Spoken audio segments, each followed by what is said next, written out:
About a dozen years ago, I got my first job as a drum beater for a German-Italian circus. I had covered 2 or 3 obscure provincial newspapers, had finally become a real McCoy of a reporter for a more stable paper in the big city, and I was woony with the glamour of the journalistic life. I also learned to smoke cigars with one side of the mouth, but never learned to talk from the other unoccupied side. I began on the police beat, but did entertainment features with starlets who were wet behind the ears as I was. One day, the promoter with a stable of starlets, most of whom I had done interview-wise, asked me out to lunch. It was just a thank you lunch, but it turned out that fellow was branching out. He was importing a European circus. And he wanted me to do the publicity work.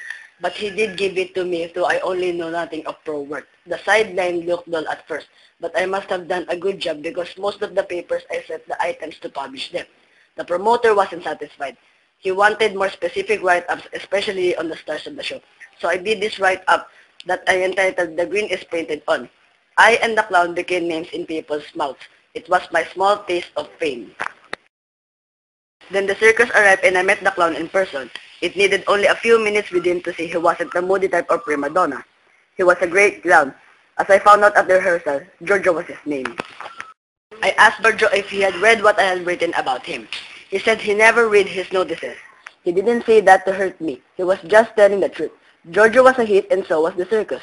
He said he could understand my feeling so upset for having invented a story, but everyone in show was upset, that sort of thing. In time, I would learn to take it in stride and not to be scrupulous. You must learn to separate your professional life from your other lives or you'll never be able to live for yourself. You will have a very narrow world.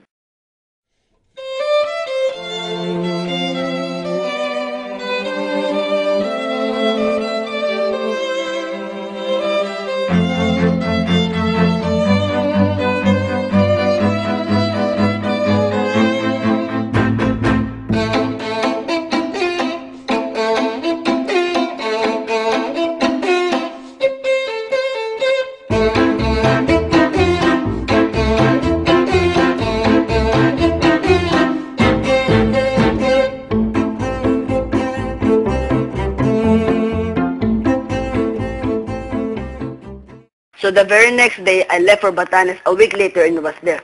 I read in a day-old paper of George's accident in Davao. One part of his act was him parodying a tightrope walker. The rope is supposed to break and spill him to the ground. But that night, in Davao, the rope had broken as usual, but Giorgio had landed on an iron bar the strong man had left in the ring. Giorgio had bruised his back against the bar.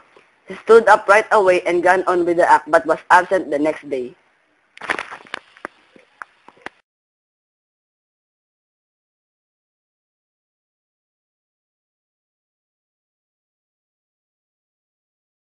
Pepo was most probably a healthy, wealthy member back in this country.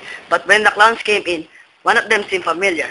But I told myself it was impossible. He was very drip of a clown. I could sense he was old in a sense that he was suffering and that his 2 companions were enjoying in the way they tripped him and jumped on him and kicked him.